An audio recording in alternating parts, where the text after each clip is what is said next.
धगधगता स्वाभिमान ही महाराष्ट्राची आजपर्यंतची खरी ओळख आहे। इतिहासाची पानं जर चाळले आणि हजारो वर्ष आपण पाठीमागे गेलो तर या मराठी रक्तानं पूर्वीपासूनच अखंड या हिंदुस्थानचं रक्षण केलेलं आहे। परकीय आक्रमणांना तोंड देऊन या देशामध्ये पहिल्या स्वराज्याची स्थापना ही महाराष्ट्रात छत्रपती शिवाजी महाराज आणि छत्रपती शंभूराजांनी केली।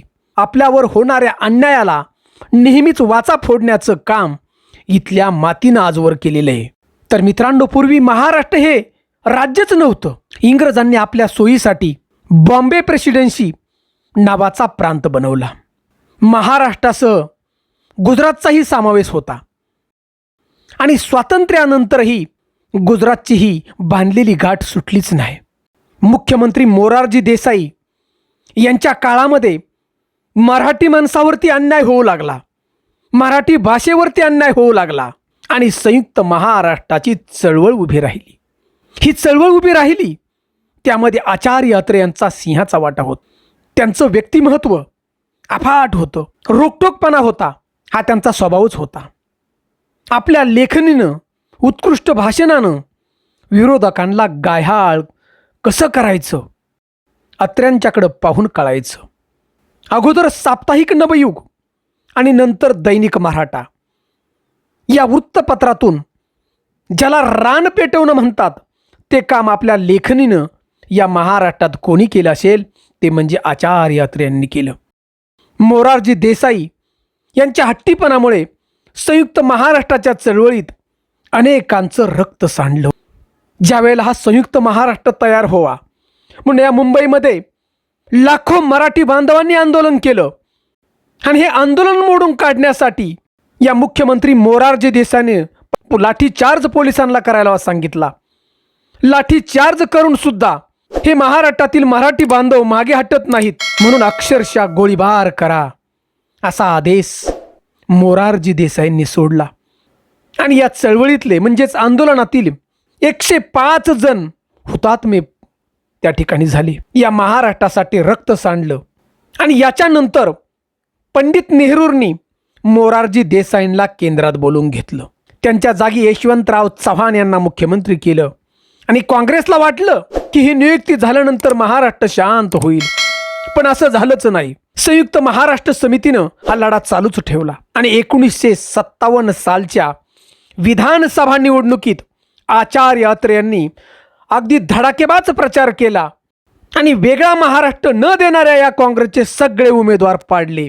पश्चिम महाराष्ट्रामध्ये फक्त यशवंतराव चव्हाण निवडून आले होते। भाषावार प्रांत रचना करून संयुक्त महाराष्ट्र दिलाच पाहिजे याची जाणीव केंद्राला झाली आणि अखेर 1 मे 1960 रोजी जवाहरलाल नेहरू यांनी संयुक्त महाराष्ट्राचा मंगल कलश यशवंतराव चव्हाण यांच्याकडे सोपवला।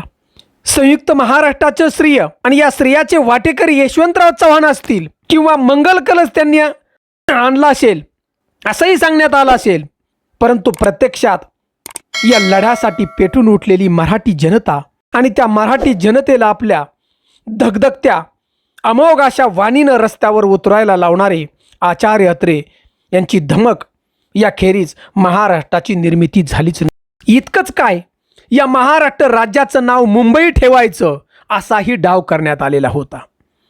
स्वतः यशवंतराव चव्हाण यांनी दिल्लीला त्या ठिकाणी संमती दाखवली होती की मुंबई नाव ठेवावं। या संयुक्त महाराष्ट्राच्या लढ्याचे काही मवाळ नेते देखील त्या ठिकाणी म्हणू लागले की जे पदरात पडले ते घ्यावं, हे विचार त्यांचे झाले होते आणि या नावामुळं मुंबईवरचा दावा हा अधिक पक्का राहील असं काही जणांचं समज त्या ठिकाणी होता। परंतु सर्वात प्रखर विरोध केला तो आचार्य अत्रे यांनी।